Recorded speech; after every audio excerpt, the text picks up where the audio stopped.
Eh bien bonjour, on va donc faire la suite de notre vidéo sur la chimie qu'on avait commencé la semaine passée. Alors, on va regarder effectivement aujourd'hui les sites donneurs de doublés d'électrons. Donc s'ils sont donneurs de doublés d'électrons, ça veut dire qu'ils ont effectivement des doublés. Donc le plus simplement, eh bien ils ont des doublés, ce qu'on appelle non liants. Par exemple, l'oxygène est un site donneur de doublés d'électrons. Ici, là. Le phosphore de la même manière, il a un doublé non liant. L'azote également. Ici. Alors, on a aussi d'autres exemples, tels que les doubles liaisons, par exemple. Voilà, une double liaison carbone-carbone, c'est aussi un site donneur de doublés d'électrons, à ce niveau-là. Voilà. Après, on va effectivement regarder les sites accepteurs de doublés d'électrons. Donc, s'ils sont accepteurs, c'est que justement, ils n'en ont pas, ou ils ont un déficit en électrons. Donc, on a évidemment H+, par exemple. Ensuite, alors là, ça va devenir effectivement un petit peu plus subtil. Par exemple, on a C doublon O. Donc, on sait que l'oxygène a ici et là deux doublés non liants, que ce sont effectivement des donneurs, là, là, là.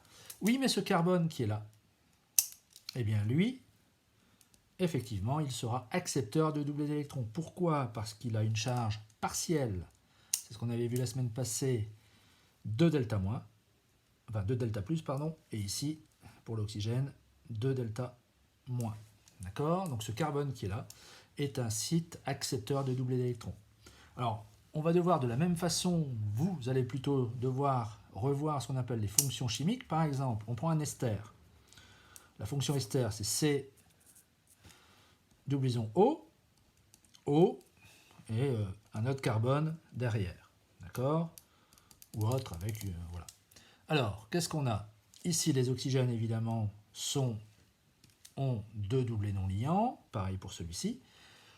Ce qui ne nous intéresse pas, ce ne sont pas les donneurs, mais ce sont les accepteurs. En fait, ce que je vais vous faire comprendre, c'est quoi? C'est que ce carbone qui est là, eh bien, c'est un site accepteur. Pourquoi? Parce que tout simplement, il est lié à 1, 2, 3 oxygènes, double liaison ici. Donc, il va globalement avoir une charge étant 3 delta plus.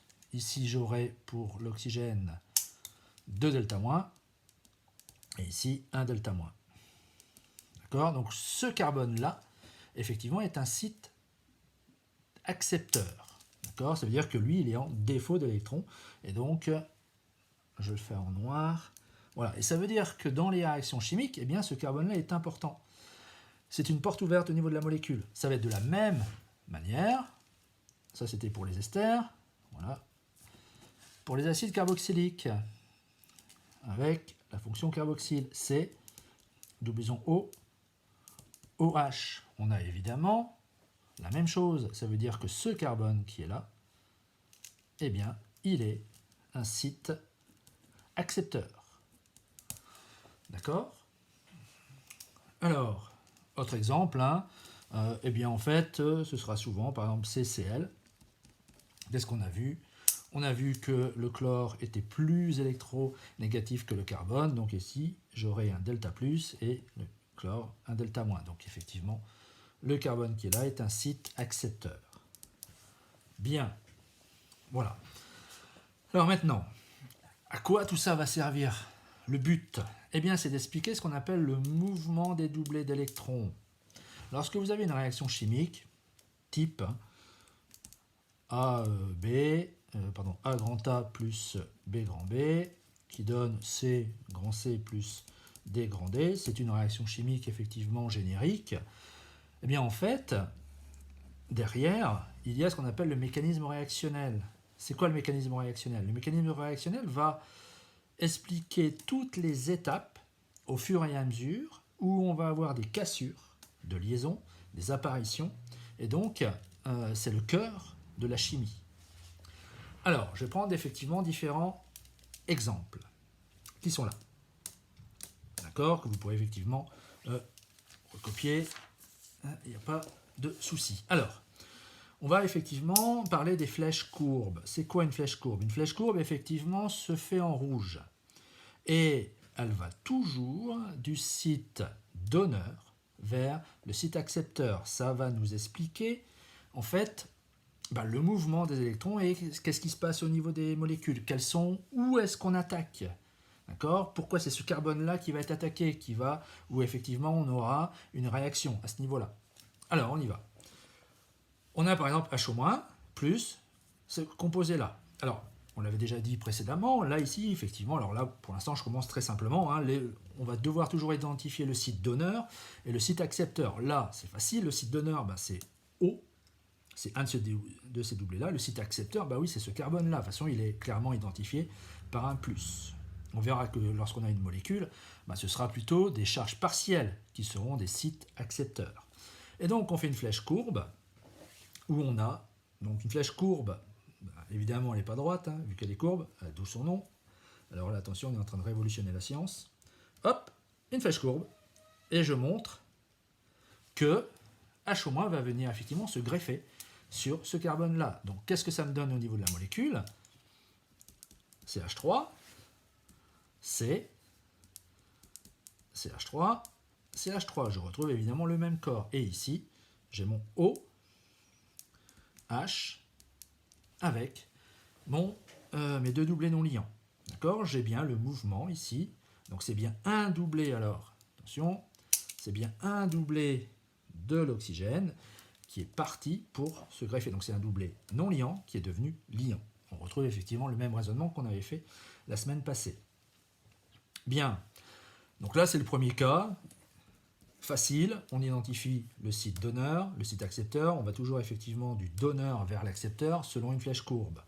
Bien, évidemment, là, le carbone qui est là, je l'avais dit, il ne respecte pas la règle de l'octet puisqu'il n'a pas 8 électrons autour de lui, mais c'est hautement réactif et il ne va pas rester sous cette forme-là longtemps. Il réagit assez rapidement, voire très rapidement, pour retrouver une structure stable.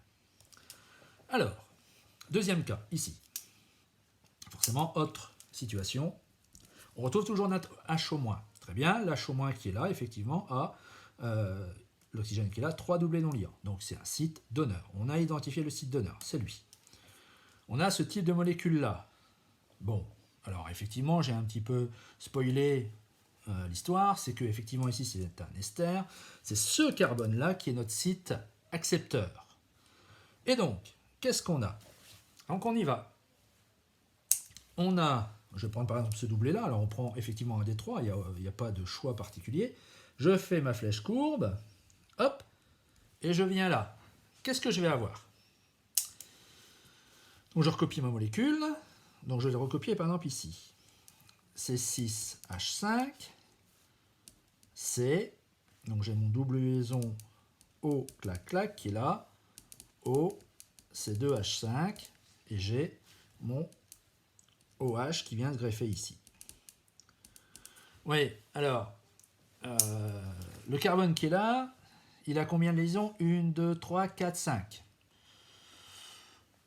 Il y a comme qui dirait un petit souci. Alors évidemment, ce que je préconise, c'est que ça, on l'écrive effectivement au brouillon.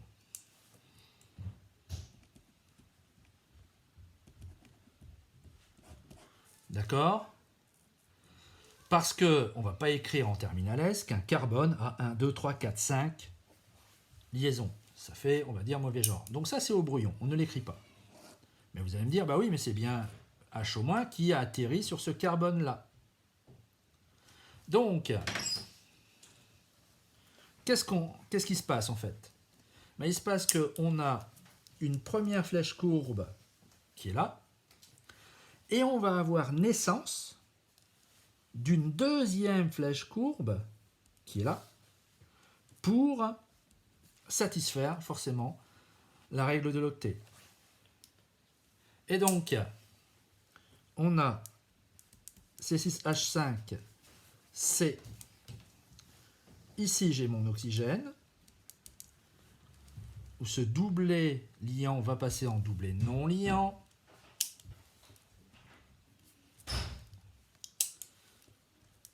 O, C2H5. Et je retrouve ici mon OH. Donc, il est évident que ça, on ne l'écrit pas. C'est pas écrit sur une copie du bac.